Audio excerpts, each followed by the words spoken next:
Olá, pessoal, bom dia. Estamos aqui iniciando nosso encontro semanal, nossa webconferência. Este sábado nós tivemos alguns problemas de conexão, então eu estou gravando esse nosso encontro e já vou subir em seguida na plataforma Moodle para a gente dar continuidade, ok?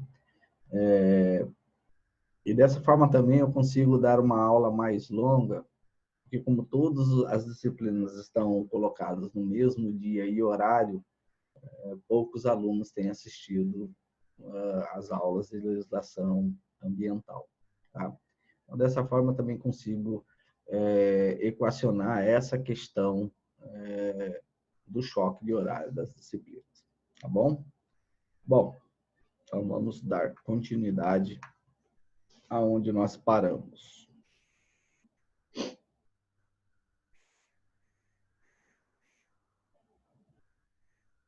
Então, vamos lá. Nós estamos no princípio do poluidor-pagador. É um dos princípios que organizam e disciplinam o direito ambiental brasileiro. Só lembrando a vocês que o que caracteriza um ramo da ciência jurídica é o fato dele estar departamentalizado através de princípios e regras muito próprias de como ele vai solucionar os conflitos que aparecem para ele. Tá? Então, o direito civil ele tem uma forma de resolver as questões da sociedade muito característica dele. E isso se dá em razão dos princípios que cada sub-ramo do direito civil tem. Tá? O mesmo ocorre, por exemplo, com a defesa do consumidor, com o Código de Defesa do Consumidor, ou Direito do Consumidor. Ele tem todo um conjunto de princípios que organiza aquela parte, aquela questão social, no caso, as relações de consumo, e através dessa sistematização que ele possui, está baseado nos seus princípios. Ok? Então, é o princípio que ele vai trazer, digamos assim, um alicerce de cada sub-ramo, de cada ramo do direito como ciência jurídica. Tá? E nós vimos ali, na aula passada, o conceito de poluição. Tá? E um dos reflexos da poluição é produzir um dano ao meio ambiente. Então, o dano ambiental é o resultado de uma poluição. Tá? E, às vezes, um dano ambiental, que normalmente é visto como um dano ambiental, não decorre de uma poluição. Por quê? Porque não foi resultado da ação ou da omissão humana. Tá? Porque a própria lei diz que poluição é toda degradação da qualidade ambiental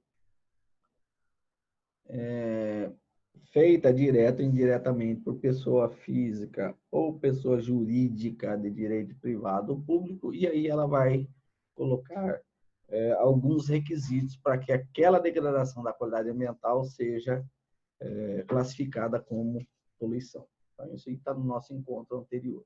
Tá? Então, o dano ambiental ele é um conceito que decorre, ou que ele vai emprestar lá do Instituto da Responsabilidade Civil do Direito Civil. Tá? Então, a responsabilidade civil é um sub-ramo do direito civil. A ideia aqui da responsabilidade civil é o seguinte: todo agente que praticar um ato ilícito e causar dano material ou moral contra alguém, será compelido ou poderá ser compelido a indenizar e a reparar esse dano. Então, em razão desse conceito aqui, é que o direito civil vai emprestar esse conceito para resolver as questões de dano ambiental. Então, o que o direito ambiental vai propor, vai impor aqui com relação ao princípio do poluidor-pagador? Ele diz o seguinte: aquele que por ação ou omissão, direta ou indireta, causar dano. Isso aqui está lá no direito civil. Causar dano, ainda que exclusivamente moral, ou ainda exercer seus direitos de forma excessiva, comete ato ilícito civil e, como tal, poderá ser compelido a ressarcir os danos causados à vítima.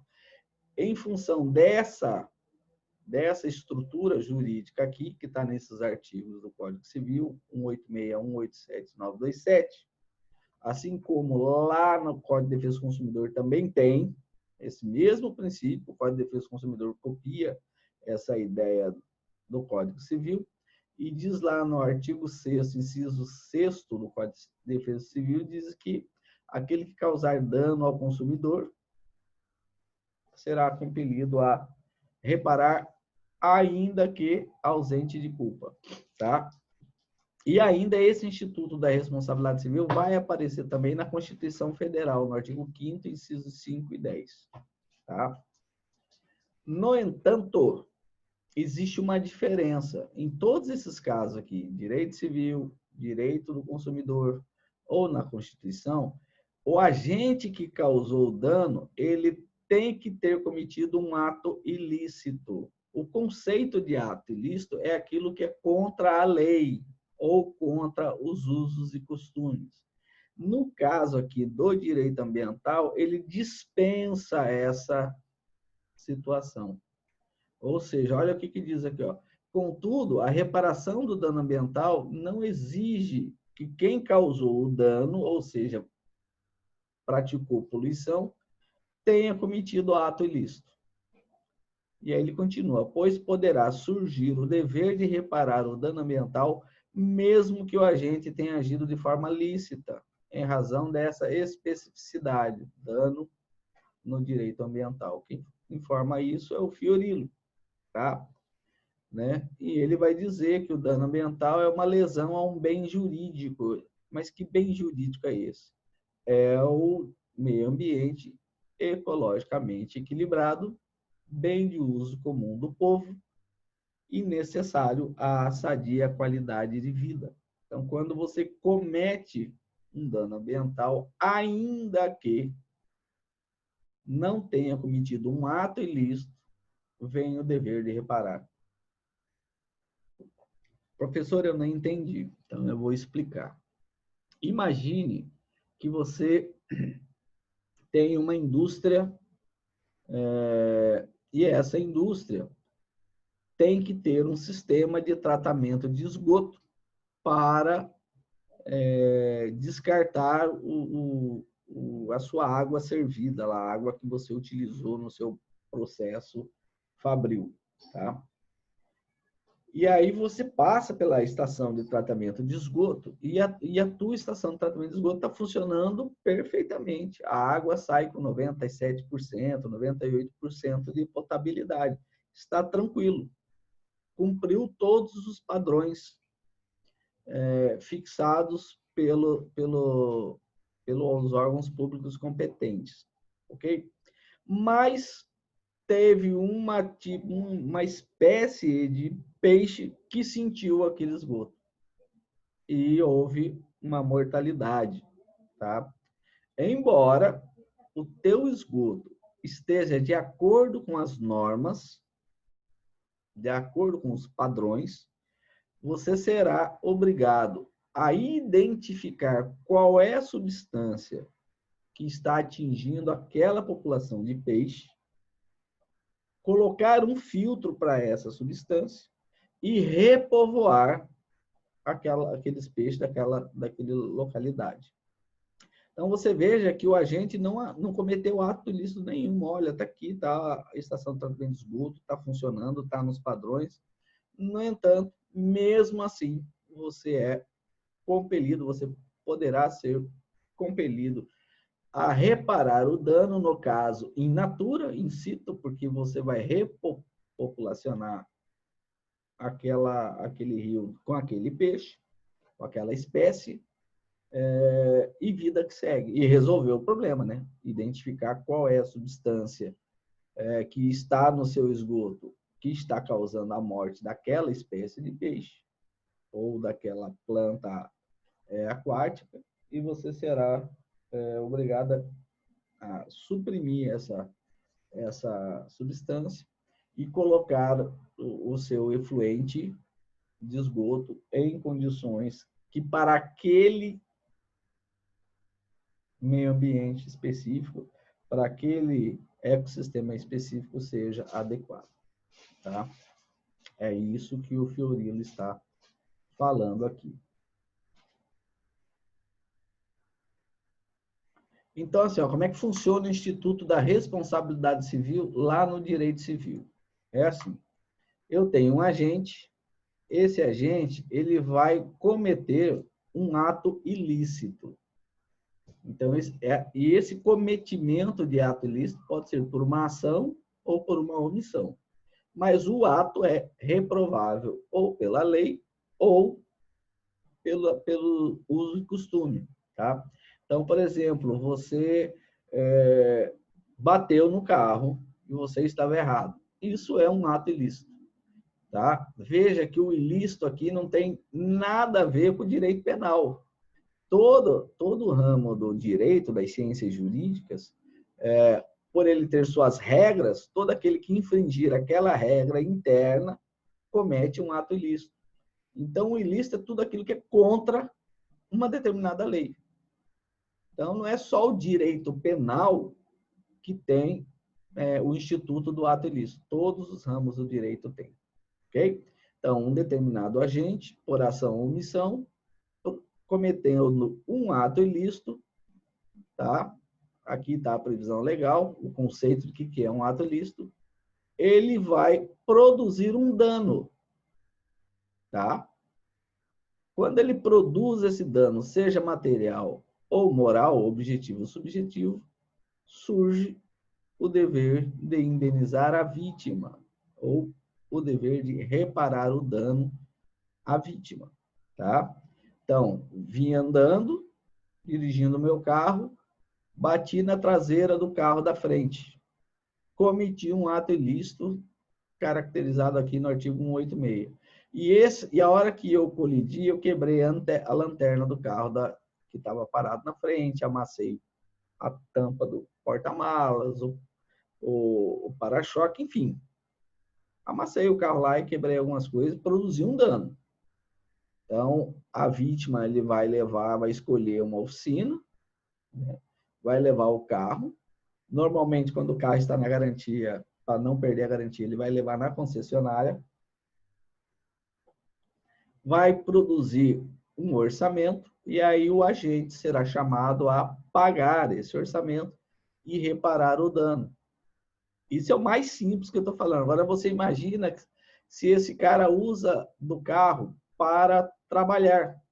Vai ter mais danos aqui. Não vai ser só o dano que ele causou no carro, mas ele deixou de trabalhar e deixou de auferir renda. Então, provavelmente, esse além de reparar o dano causado no carro, poderá ser condenado a reparar este prejuízo, que são os lucros cessantes da vítima. Tá? Ah, mas a vítima se machucou, teve que ir para o hospital.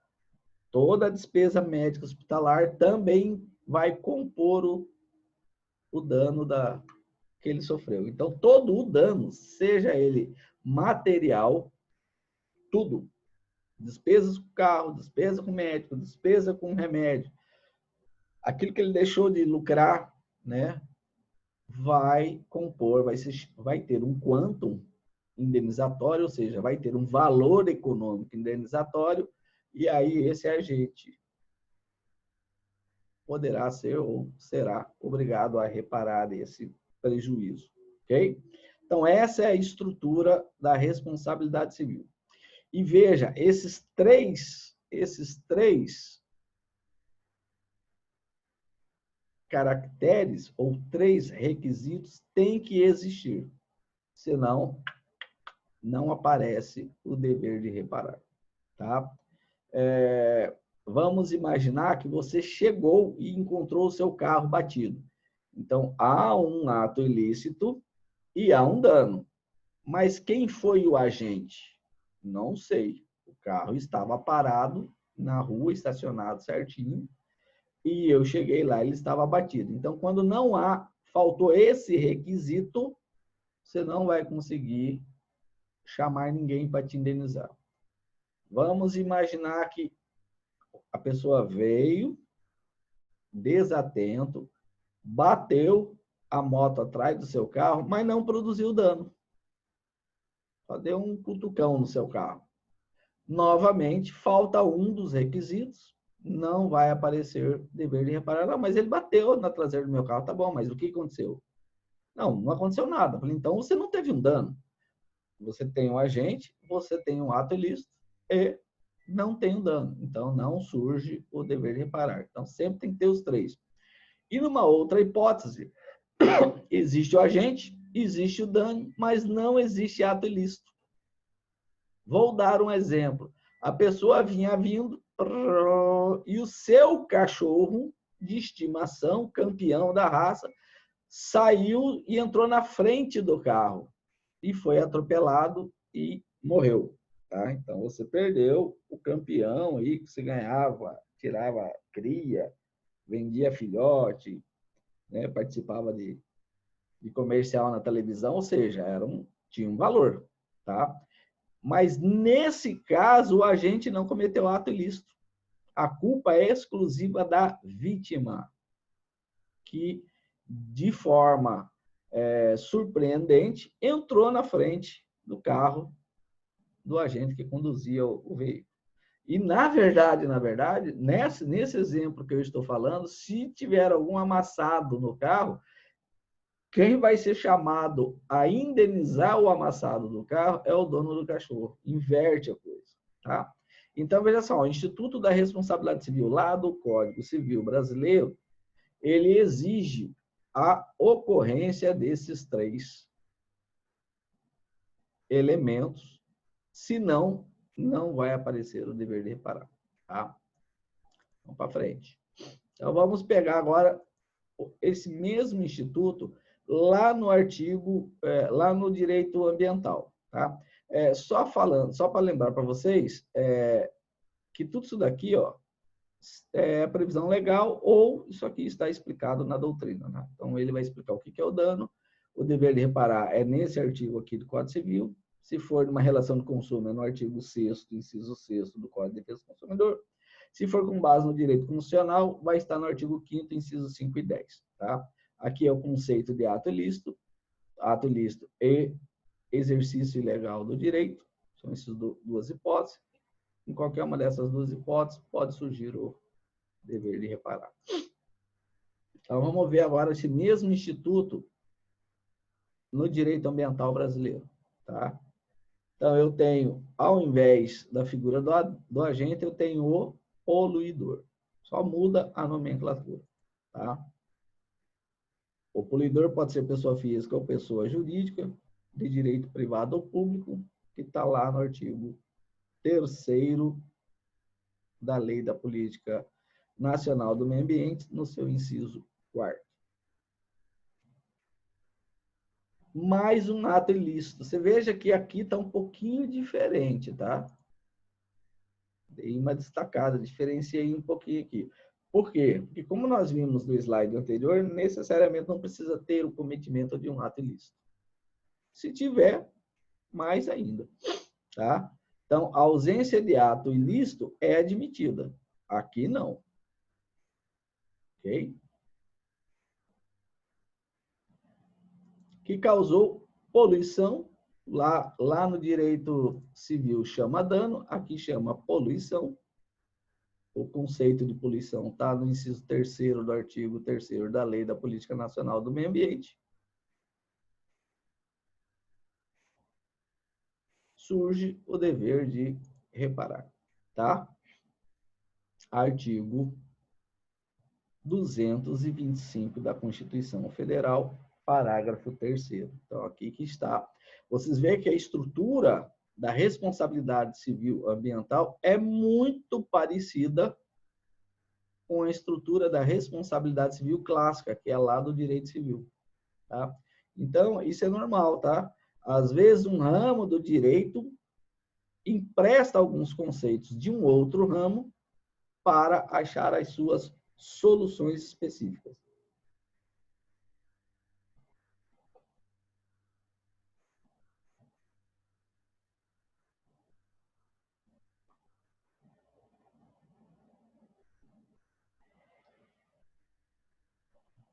Bom, com relação ao dano, nós temos que classificá-los, tá? Ok? E aí vai na doutrina, né? A doutrina ele vai dizer que existem várias formas de se classificar os danos, tá? O que nós vamos adotar no nosso estudo é a classificação em função do objeto, do conteúdo do dano, ou seja, em função dos seus efeitos patrimoniais ou extrapatrimoniais, tá? E foi esse o critério adotado na legislação que trata da matéria, que é a Lei da Política Nacional do Meio Ambiente, e também no parágrafo 3º do artigo 225 da Constituição Federal. Em se tratando de direito ambiental, temos que a poluição poderá produzir consequências patrimoniais e extrapatrimoniais, que são chamados também de danos morais, podendo as mesmas se dar de forma isolada ou cumulativamente. Não se esquecendo que a reparação do dano ambiental não afasta a prioridade da reparação específica. O que é reparação específica mesmo, professor? Nós já vimos isso. A reparação específica é a reparação da própria natureza. Tá? Então, como aquele exemplo que eu dei lá do esgoto, olha, pelo que aconteceu aqui, estima que tantos mil indivíduos desse peixe morreu em decorrência desse esgoto que está sendo lançado nesse corpo d'água. Ah, é tantos mil? Vamos lá comprar os alevinos, uma população de peixes dessa espécie jovens e vamos colocar de novo no rio. Tá? Então, essa é o que a gente chama de reparação específica ou in situ, na situação anterior. Tá? Então, o dano ele se divide em material, tá? Ele sempre será mensurado, porque todo bem material, móvel, imóvel, semovente, né? Tudo isso aqui, ele tem um valor econômico. E eu tenho um dano que é chamado extrapatrimonial ou também moral. Esse, por sua vez, se divide em objetivo, que se relaciona à imagem. Tanto uma pessoa física quanto uma pessoa jurídica pode ter a sua imagem ofendida e, em razão disso, ocorre um dano moral, e o agente que violou, ofendeu, denegriu a imagem, poderá ser chamado a indenizar, a reparar esse dano extrapatrimonial. E tem também o chamado dano moral subjetivo, que se refere à intimidade. E aí, nesse caso, apenas um sujeito de direito, pessoa natural, um ser humano, é que é portador desse patrimônio, tá? Somente o ser humano tem intimidade, pessoa jurídica não, tá? Então, Coca-Cola tem direito à imagem, dei exemplos, Shell, são Petrobras, BR, são imagens que consolidaram um espaço no mercado e têm valor econômico. Então, eu não posso, pegar um casco de Coca-Cola, fazer um refrigerante, por melhor que seja, envasar esse refrigerante que eu fabriquei numa garrafa de Coca-Cola, botar uma tampinha e sair vendendo por aí, porque eu estou usando de forma indevida a imagem da Coca-Cola. Tá? Então, é só para explicar isso para vocês.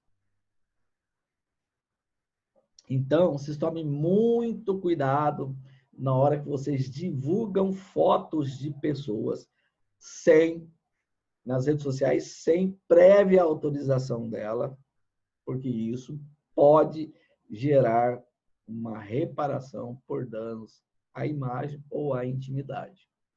Tá? E, em alguns casos, pode caracterizar crime. Aí, além da repercussão em sede de direito civil, terá repercussão em sede de direito penal. Tá? Então, meninos, vocês são jovens. Meninas, jovens, brigou com o namorado, por mais que você esteja chateado, zangado, decepcionado, magoado, não faça comentários públicos que atinjam a imagem ou a intimidade do ex. Tá? Não façam isso. Porque se ele te levar para o judiciário, vai entrar o Estado nessa relação, e esse Estado, ele é frio, ele aplica a lei. Tá? Então, tomem cuidado com isso. Mesma coisa na sua atividade profissional. Não faça comentários que vão atingir a imagem de um concorrente seu. Porque se ele demonstrar que você falou alguma coisa ou praticou algum caso que agride a imagem dele na condição de concorrente, você poderá ser chamado a indenizá-lo, tá? Então, guardem bem esse detalhe que eu estou passando para vocês, ok? Bom, responsabilidade pelos danos ambientais, tá? Então, tá lá no artigo 3º, artigo não, parágrafo. Esse símbolozinho aqui, ó, significa parágrafo. Para não escrever parágrafo primeiro, parágrafo segundo, bota só esse símbolozinho aí, tá sussa. Mesma coisa artigo, a gente coloca ART, tá? A gente não escreve Constituição Federal, a gente coloca CF, ok? Então, é uma técnica adotada aqui no direito desde sempre.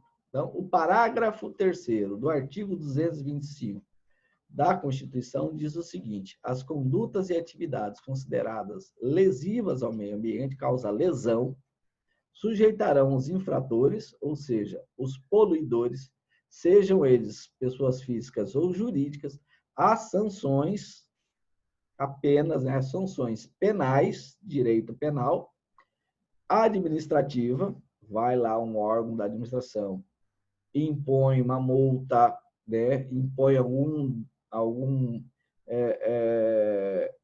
alguma sanção administrativa, tipo assim, suspensão da atividade, cassação do alvará de localização e funcionamento. Se você perdeu o alvará de localização e funcionamento, você não pode funcionar mais ali, você vai ter que mudar de local. Tá? Basicamente, se você depende daquele ponto, a sua atividade econômica já era. Certa feita, tinha um restaurante na Avenida do CPA. Um restaurante, né, que tinha o costume de ter uma música ao vivo lá, um sertanejão. Então, lotava o restaurante, principalmente nas sextas e sábados. E o negócio ia até 2, 3 horas da manhã. Ocorre que aquilo causava uma poluição sonora muito forte. E alguns vizinhos começaram a exercer o direito, chamado direito de vizinhança, está lá na lei de parcelamento, de zoneamento urbano de Cuiabá e na lei do uso e ocupação do solo de Cuiabá, que são leis especificamente, são leis nitidamente de direito ambiental, dizendo, olha, tem muito barulho, tem uma poluição sonora e eu não consigo dormir. Eu não sei se vocês sabem, mas existe um ângulo de propagação das ondas sonoras em que ele não degrada.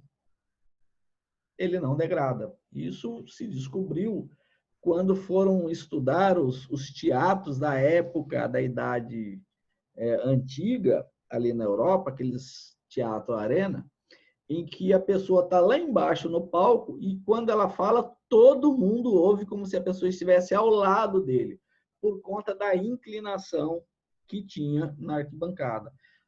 Estudando isso, descobriram que naquela inclinação, as ondas sonoras não degradam, ou degradam muito pouco. Então, por isso que às vezes você está num prédio, num determinado andar, passa um carro embaixo de você, você não ouve, mas passa um lá na frente, parece que ele passou dentro da casa, por conta dessa inclinação. E isso acontecia nesse caso em concreto. Então, foi a fiscalização do município, num dia em que estava bombando a coisa, levaram um instrumento chamado decibelímetro e mediram o som produzido por aquele restaurante dentro do quarto de uma senhora de idade com a janela fechada e dava 90 decibéis. Quando abria a janela, subia para mais de 200 decibéis, tá? Sendo que o permitido depois das 10 da noite é algo em torno de 30 decibéis, alguma coisa nesse sentido. Em razão dessa aferição, tá? Foi notificado o restaurante para que ou fizesse o tratamento acústico ou parasse com os shows ao vivo, a música ao vivo lá dentro. Tá? E deu-se um prazo para que o restaurante se adequasse. Tá?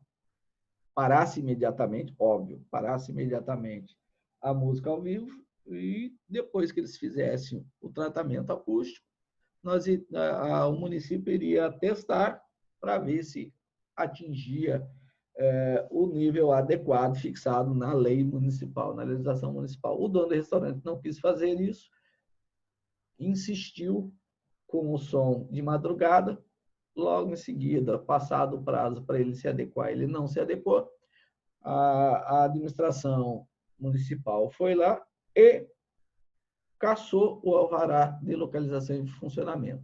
Ele teve que fechar as portas. Tá? Então, isso aí é uma sanção administrativa. Poderia ter resultado uma situação penal, mas não foi o caso, parou só na administrativa. E ele continua, independentemente da obrigação de reparar os danos causados, que é o dano ambiental. Tá? Neste caso aqui, o dever de reparar independe de culpa. Na verdade, independe até de cometimento de ato ilícito. Tá? Ou seja, não precisa que o agente que causou o dano, o poluidor, seja pessoa física ou jurídica, tenha agido ou deixado de agir de forma culposa. Tá? O conceito de culpa no direito é diferente do que usualmente o senso comum imagina. A culpa ela é ausente de intenção. Ele não teve a intenção de causar o dano à vítima. No entanto, ou ele foi imprudente, ou ele foi negligente, ou ele foi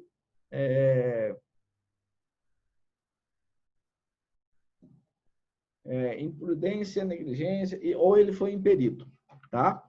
Então, ele agiu ou de forma imperita, ou de forma negligente, ou de forma imprudente. Tá? Ainda que ele não tinha intenção de produzir o dano, ele será chamado a indenizar, a reparar os danos causados. Tá? Então, a culpa decorre de uma ação ou omissão que seja ou por negligência, ou por imprudência, ou por imperícia. Nós vamos ver o que significa cada uma dessas coisas aqui logo mais na frente. Tá? Mas guarde aí. Então, não precisa que o agente tenha agido culposamente, sem intenção. Tá? É diferente de dolo. Dolo é quando há a intenção de produzir o resultado. Tá? Então, o que normalmente o senso comum é as pessoas falam, eu não agi com culpa. Não, você agiu com culpa, sim. Tá? Porque, embora você não tenha tido a intenção, você foi negligente, você foi imprudente ou você foi impedido. Tá?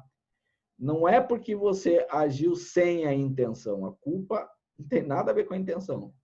Tá? Ter tido intenção. Ok? é não ter a intenção, no entanto, você agiu ou assodadamente, ou não conhecia como operar um determinado equipamento, foi mexer e causou dano, tá? Ou conhecia, tinha tanta confiança que foi rápido demais e resultou no dano. Ok?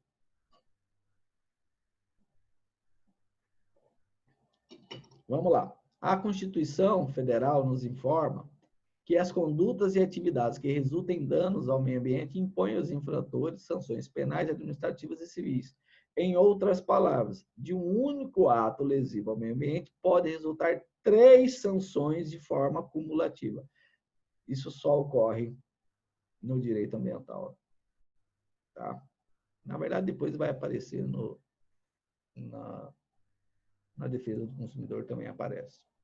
Mas até então esse instituto era uma novidade.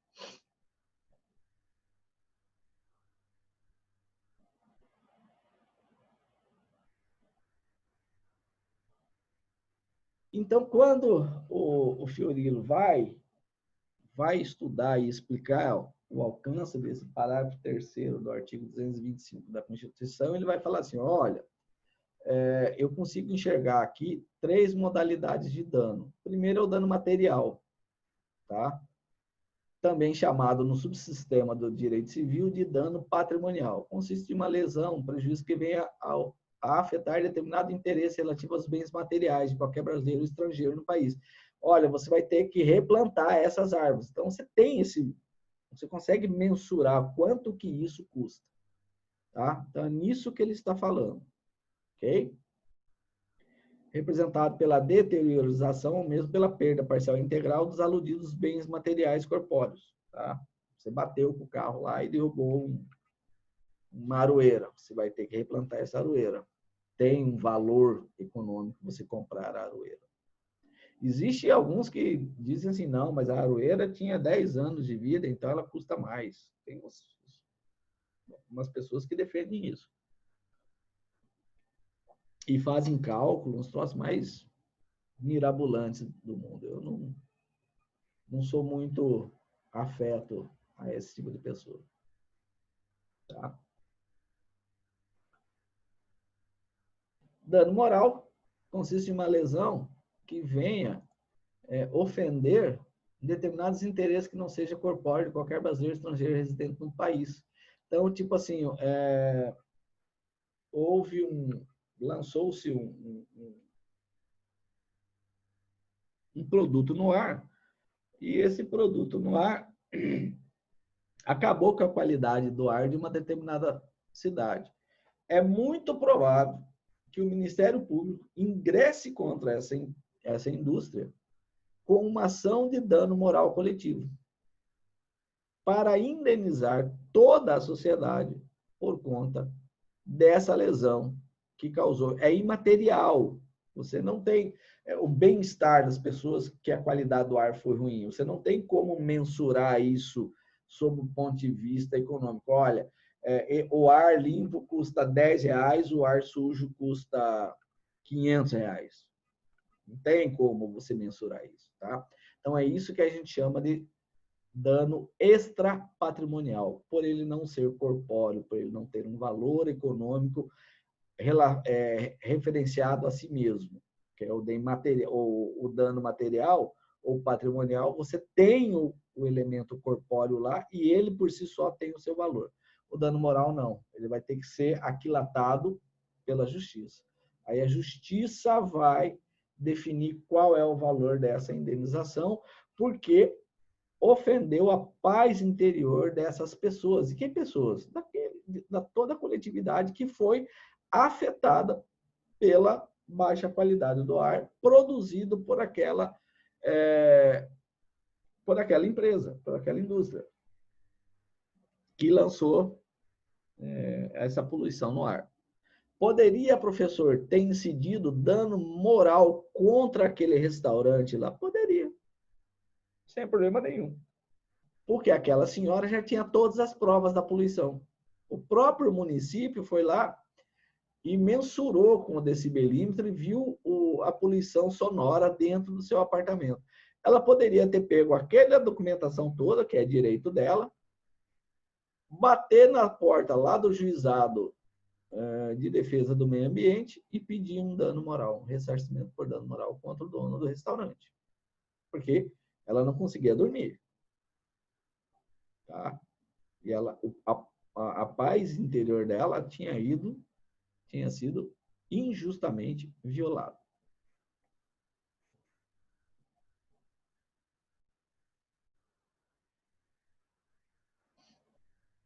E, por fim, o Fiorillo fala que dano à imagem. Tá? Vamos imaginar que alguém produz uma ação que agrida o jeito de falar do cuiabano. Tá? Começa a ridicularizar o jeito de falar da cuiabania. Ou comece a ridicularizar o siriri e o cururu. Isso são imagens. Tá? É uma imagem que identifica a nossa cultura e isso tem valor. Assim como nós não podemos denegrir a imagem dos usos e costumes de outros grupos sociais e ser chamado a indenizar se fizermos isso, os outros grupos sociais têm que respeitar a nossa cultura. Então, também é uma forma de você chamar a pessoa a indenizar. Poderia ser, por exemplo, uma pichação de um monumento público. É um dano à imagem. Tá? Pode a pessoa ser chamada a restaurar o monumento público e ainda a indenizar a cidade ou o dono da obra pelo dano que ele causou. Tá? Professor, mas isso acontece? A imprensa não mostra, mas acontece sim.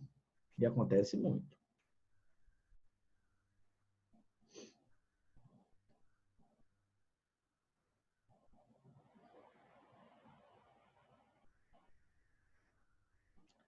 Solidariedade passiva. Tá? Solidariedade passiva. O Código Ambiental Brasileiro, o Direito Ambiental Brasileiro, ele adotou esse sistema aqui da solidariedade passiva. Tá? O que é uma solidariedade? É quando há mais de duas pessoas na condição de titular de direito ou na condição de titular de obrigação. Nós já vimos isso lá atrás, bem no começo do curso. Tá? Então, a solidariedade passiva é o caso onde eu vou ter mais de dois agentes titulares da obrigação de reparar a poluição. Tá? É um termo jurídico utilizado para informar o vínculo jurídico que une mais de uma pessoa a uma determinada obrigação. Eles estão vinculados, eles estão unidos, permitindo ao credor escolher quem irá cumprir a obrigação a seu favor. Tá? O artigo 225 da Constituição Federal fixa a solidariedade passiva na obrigação de reparar o dano ambiental, na hora que ele fala poder público e toda a coletividade. Esse E aqui, ó, é o que fixa a solidariedade passiva, tá? Então, aqui é que está esse Ezinho, é um conector, somou os dois. Não é o poder público ou toda a coletividade, é o poder público e toda a coletividade. Então, a interpretação aqui é bem simples, tá? E aí ele continua. De tal forma que a doutrina aponta que são legitimados passivos todos aqueles que, de alguma forma, foram os causadores do dano ambiental, sendo certo que a responsabilidade dos causadores é solidária. Teve uma vez uma situação na Avenida das Torres, logo quando ela foi implantada, a Avenida das Torres, não estava duplicado, e houve uma invasão numa área do lado da Avenida das Flores, lá quase no final dela, quase chegando lá na subestação da Eletronorte. Imediatamente houve uma ação do Ministério Público para tirar os invasores de lá,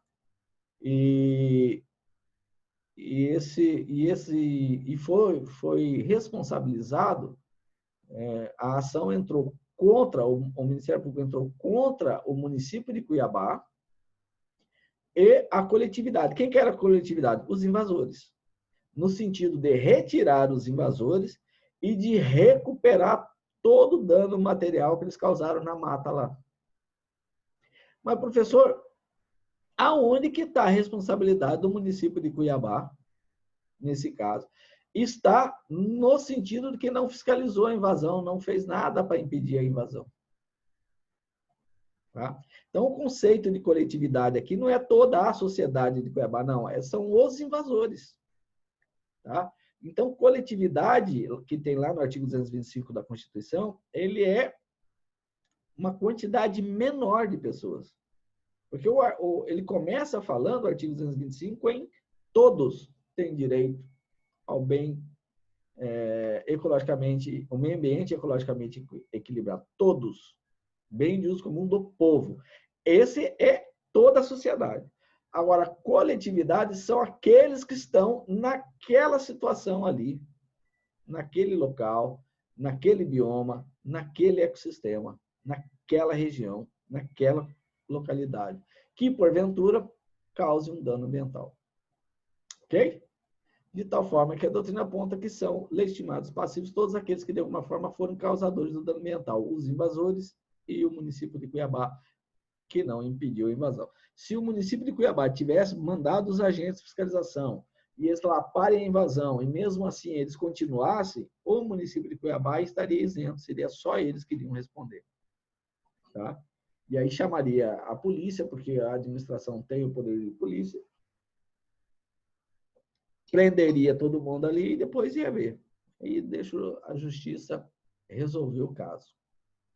Tá? Teve uma fase aqui em Cuiabá que as pessoas invadiam praças, botavam lá o seu hot dog, botavam um trailer lá e se sentiam dono da praça. Né? E praça é bem de uso comum do povo, não é do particular. Nós passamos, o município de Cuiabá passou uma época retirando gente que estava em praça. Ah, mas eu estou aqui tem 10 anos. Você está 10 anos mais, está o Ministério Público em cima do município, e nós estamos limpando as praças. Tem uma legislação municipal que permite você usar a praça. Tá? Uma praça. Você quer ter lá um cachorro-quente, você quer ter lá uma máquina de carrinho de pipoca, vender picolé, você pode. Você vai no município, diz que você tem a intenção de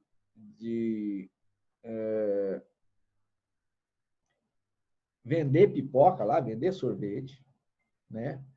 Mostra a sua estrutura, o município te dá uma autorização e você pode ficar todo dia 12 horas na praça. As outras 12 horas você tem que sair e deixar ela limpa.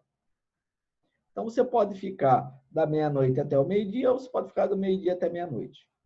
Nada impede. Tá?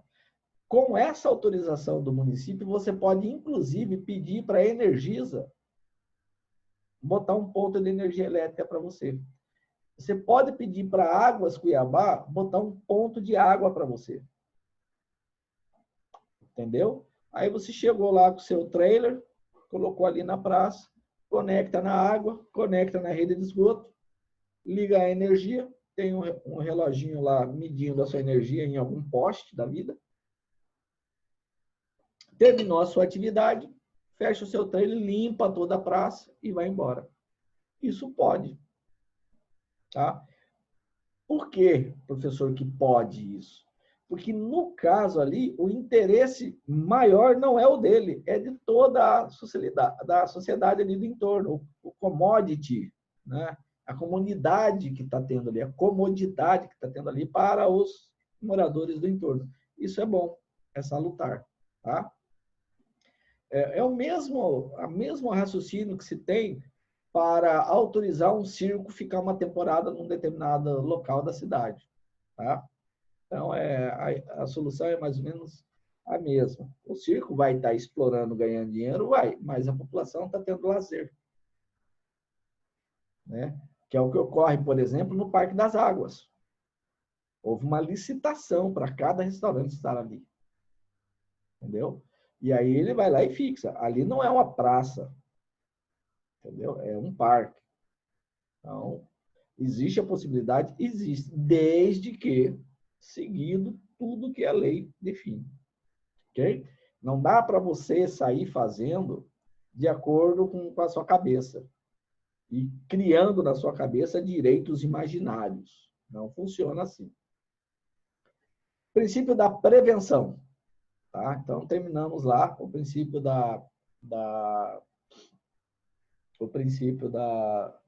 poluidor pagador. Agora nós estamos no princípio da prevenção. A prática nos informa que a maioria dos danos ambientais são irreversíveis e irreparáveis.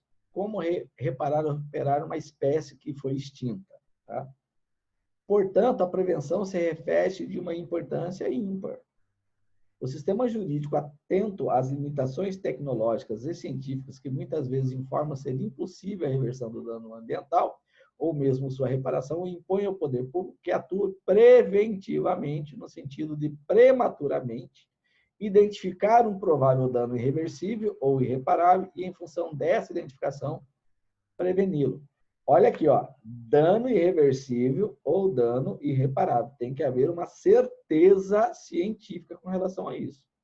Não é porque o cara acha. Não, peraí, aí não. Tá?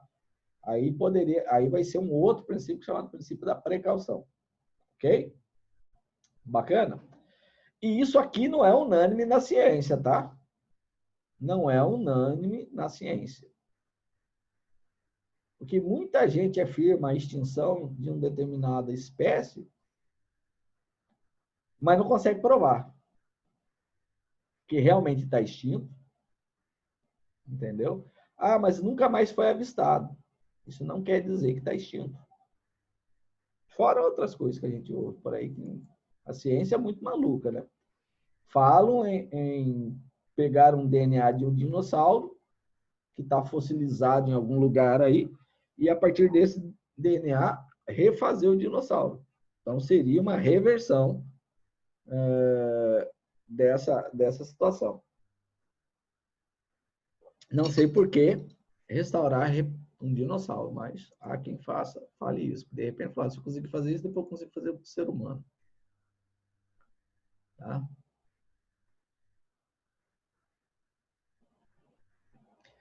Esse princípio da prevenção, ele vai surgir lá na Rio Eco 92, através do princípio 15 da declaração lá do Rio.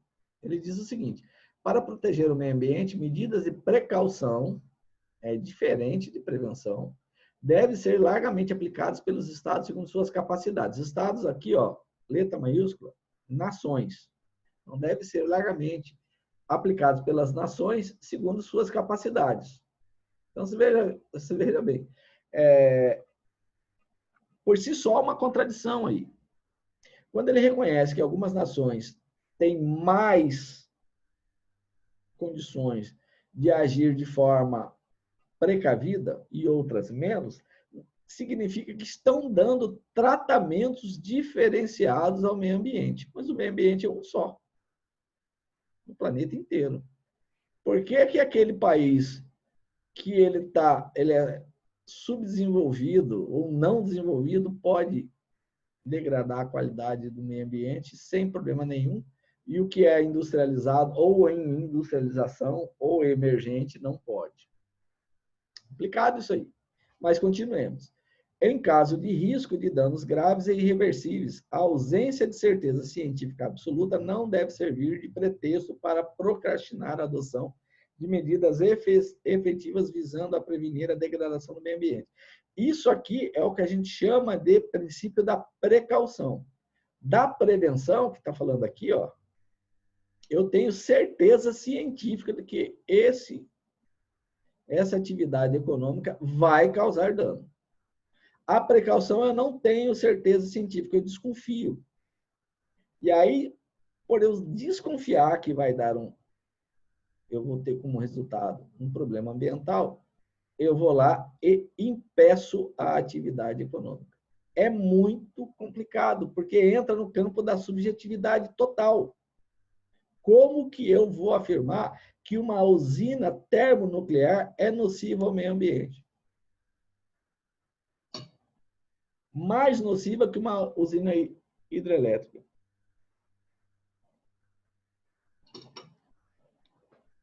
Entendeu? Como que eu vou afirmar? Não, uma termonuclear é mais perigosa que uma usina hidrelétrica. Uhum. Abre as comportas de Itaipu e veja o que acontece com o Uruguai e com a Argentina. Então, mas tudo bem.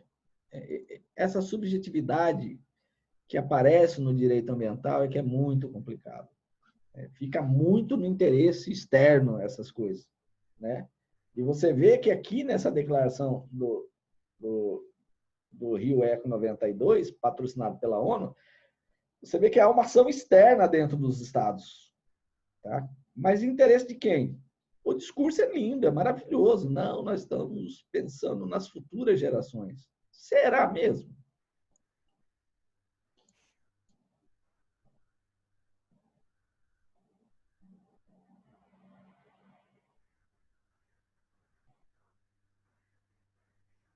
Bom, então, quais são os instrumentos que eu tenho, que o Estado tem, para prevenir possíveis danos?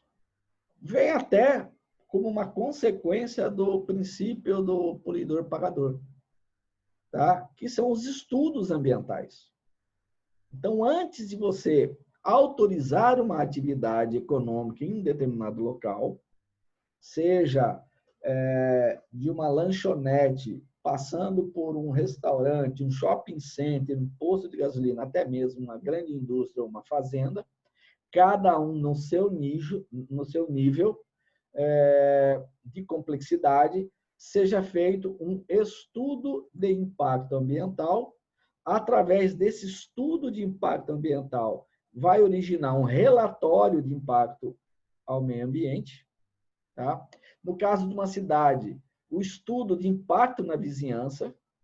Eu vou colocar um colégio aqui, mas vai colocar um colégio do lado de vários hospitais, e se uma ambulância precisar entrar e for na hora em que os pais estão levando, estão buscando as crianças. Como que você resolve essa questão? Se chama estudo de impacto de vizinhança. Manejo ecológico, como que você vai manejar a sua floresta, porque eu posso ter uma fazenda em que eu vou produzir eucalipto, ou que eu vou plantar pinos, ou que eu vou plantar teca. Então, qual é o manejo que se vai dar aqui? Tá? Tombamentos, liminares, sanções administrativas. Então, tudo isso aqui são tombamentos de você ter uma região da cidade que é histórica. Então, você quer manter aquelas características construtivas, arquitetônicas históricas, como acontece naquele centrinho de Cuiabá, ali próximo da Igreja do Rosário. Tá? Então, ali quase tudo é tombado. Né? Alguém está mexendo liminares, a justiça dá uma liminar, ou mesmo uma sanção administrativa. Então, tudo isso aqui são instrumentos que estão à disposição da administração para fazer valer o princípio da prevenção. Professor, mas e quem é que paga um estudo de impacto ambiental, ou um estudo de impacto de vizinhança, ou um projeto de manejo ecológico? É aquela pessoa que quer desenvolver uma atividade econômica qualquer. Tá? Então, o Estado vai implantar uma ferrovia, ele tem que fazer o licenciamento ambiental. Quando ele vai fazer o licenciamento ambiental, automaticamente, já na licença prévia, já vão exigir os estudos de impacto ambiental. E aí vai entrar muito serviço para vocês, como tecnólogos em geoprocessamento. Tá? Tem muito campo para vocês explorarem aí. E, normalmente, um estudo de impacto ambiental, um estudo de impacto de vizinhança, um manejo ecológico são desenvolvidos por equipe multidisciplinar. Ou seja, profissionais de várias áreas do conhecimento humano. Então, você vai fazer um manejo ecológico. Provavelmente vai ter um engenheiro florestal, vai ter um biólogo, vai ter um geógrafo, né? Dependendo do tipo de atividade, vai ter um engenheiro de produção, vai ter um agrônomo, vai ter alguém do geoprocessamento aí no meio. E toda essa equipe vai trabalhar, cada um na sua especialidade, para juntos produzirem aquele relatório final. Ok? Vão cada um assinar lá, botar o nominho, né? E para dar credibilidade científica àquele relatório, e vida que segue. E normalmente isso não é barato, tá? Custa um dinheirinho. Você vai contratar um doutor, um pós-doutor, um especialista, um mestre, entendeu?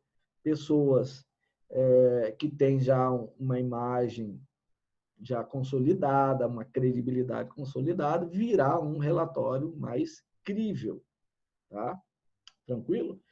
Por isso que eu tenho exigido de vocês que vocês trabalhem em grupo. E vocês têm que achar as soluções para as dificuldades que vocês estão tendo de trabalhar em grupo, tá? Porque também está sendo avaliado de vocês exatamente isso. Não é só o conteúdo que me interessa. Nós não estamos só, nós professores, nós não estamos só analisando se vocês adquiriram o conteúdo, adquiriram aquela competência. Não, a gente analisa tudo. Como que será esse futuro profissional para trabalhar numa equipe?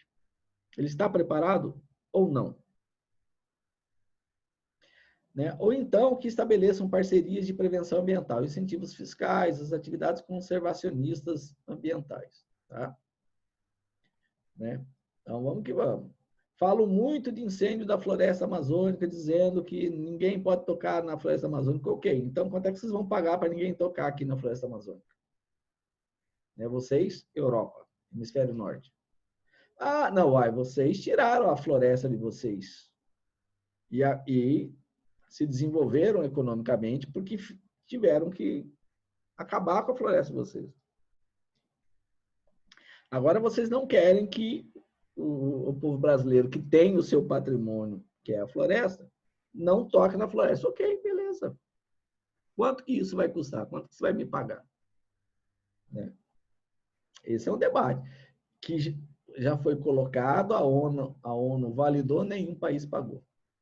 Mas faz um escândalo quando pega fogo em 10 hectares de mata.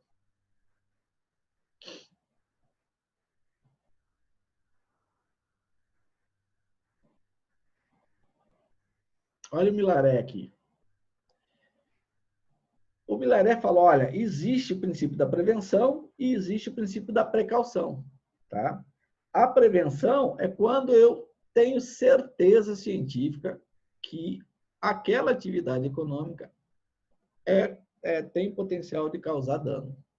Por isso que eu exijo uma estação de tratamento de água, por isso que eu exijo que ele coloque um redutor de velocidade ali próximo, que ele mude o projeto dele e faça uma alça de acesso, tirando o carro da via, que é o caso que eu dei aqui do shopping, do último shopping de Cuiabá, entendeu? Então, agiu-se preventivamente, porque quem é especialista em tráfego de carro nas cidades, engenheiros de trânsito, já sabe, ó, na hora que abrir esse shopping aqui, vai haver um adensamento da população, e esse adensamento vai congestionar essa parte da via, que é uma via estruturante de toda a cidade inteira será impactada. Então, eu tenho que tirar esse carro que está indo para o shopping de ficar parado ali na via. Então, põe uma alça de acesso e ele vai entrar num outro lugar lá, onde tem espaço suficiente para que 500 carros entrem ao mesmo tempo ali no shopping. E isso foi com base no princípio da prevenção. E já tinha as informações científicas que permitiram ao município de Cuiabá fazer essas exigências. Ao mesmo tempo, para evitar colisões, o shopping teve que colocar aqueles 2 radares lá de velocidade dos 2 lados da via. Não foi o município que colocou. Tá? Óbvio que o município falou, ó, nós trabalhamos com esse sistema de radar. Vocês vão ter que comprar, instalar, testar, fazer todos os testes para ver se está funcionando e doar para o município. Tá? Então, esse é o princípio da prevenção. Tá? De maneira sintética, o que o Milaré fala? Podemos dizer que a prevenção trata de riscos ou impactos já conhecidos pela ciência, ao passo que a precaução se destina a gerir riscos ou impactos que a ciência ainda não conhece. Em outros termos, enquanto a prevenção trabalha com risco certo, a precaução trabalha com incerto. Tá? A prevenção se dá em razão de um perigo concreto e a precaução, perigo abstrato. Então, por exemplo, quando estavam trabalhando com pesquisas em 2015 em laboratórios de Wuhan com o coronavírus, não existia nada na ciência. Tá? Poderiam ter utilizado o princípio da precaução para parar essa pesquisa? Poderia. Olha, parem de fazer pesquisa, não manipulem esses vírus, porque se pegar no morcego e a turma comer um morcego, vai fazer um regaço. Tá? Hoje não. Hoje nós já temos uma certeza científica. Olha o que aconteceu com o planeta. Então, existe hoje, basta os estados terem força política para impor, de forma a prevenir esse tipo de pesquisa. Tá? Não usam isso para não deixar, por exemplo, um determinado estado no Oriente Médio a ter um artefato nuclear, uma bomba atômica? Se quer mais perigoso do que isso aqui? Que o coronavírus? Quantos que morreram na Segunda Guerra Mundial quando explodiu as duas bombas atômicas? Eu vou chutar, mas vou chutar alto. 200 mil pessoas morreram. Nas duas cidades, Hiroshima e Nagasaki. Tá? Não foi isso, mas eu vou chutar alto. 200 mil pessoas morreram. Quantas que morreram no planeta por conta desse Covid? Só no Brasil já tem mais de 80 mil. E tem gente que ainda não enxergou que nós estamos numa guerra bacteriológica.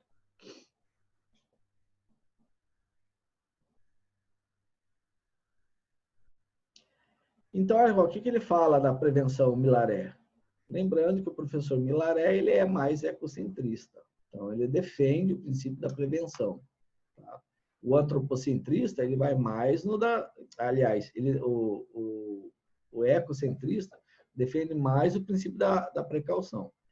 O antropocentrista ele vai mais na linha da prevenção. Por quê? Porque o princípio da precaução, como eu falei ali atrás, nós vimos ali atrás, ele é muito subjetivo. Tá?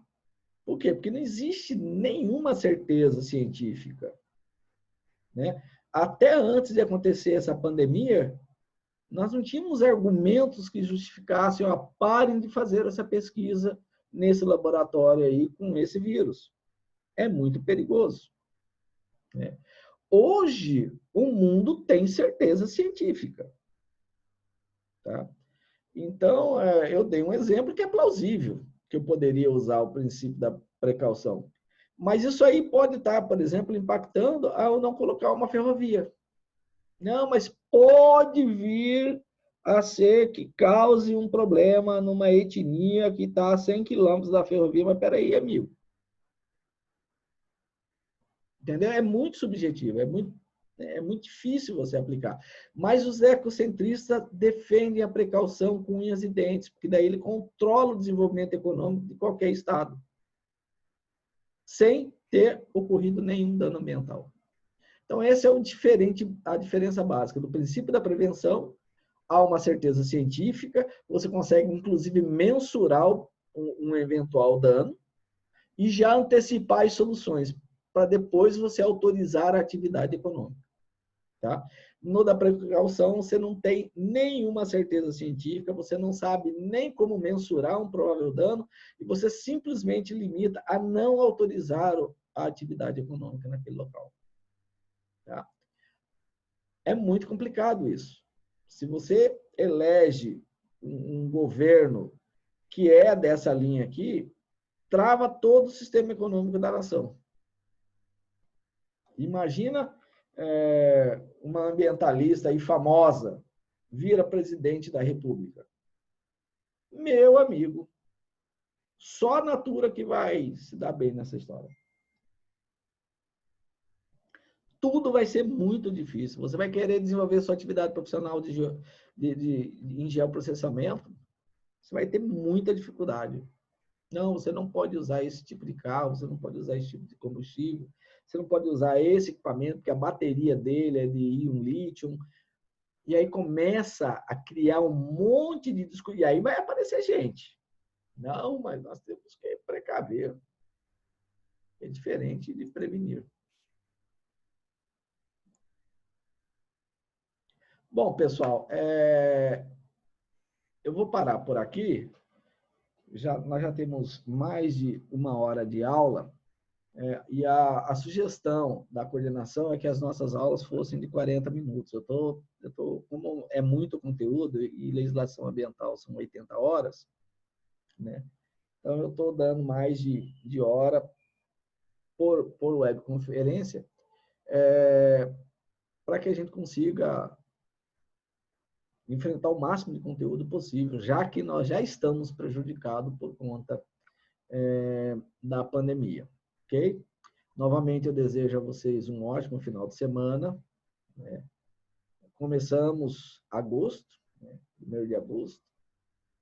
Nossa Senhora, já foi. Né? Já foram 7 meses do ano. Que ano diferente. E desejo a vocês muita saúde, muita paz, cuidem-se. Logo, logo a gente vai se conhecer, né? Porque até agora a gente não conseguiu ter um encontro presencial. Tá? Fiquem na paz.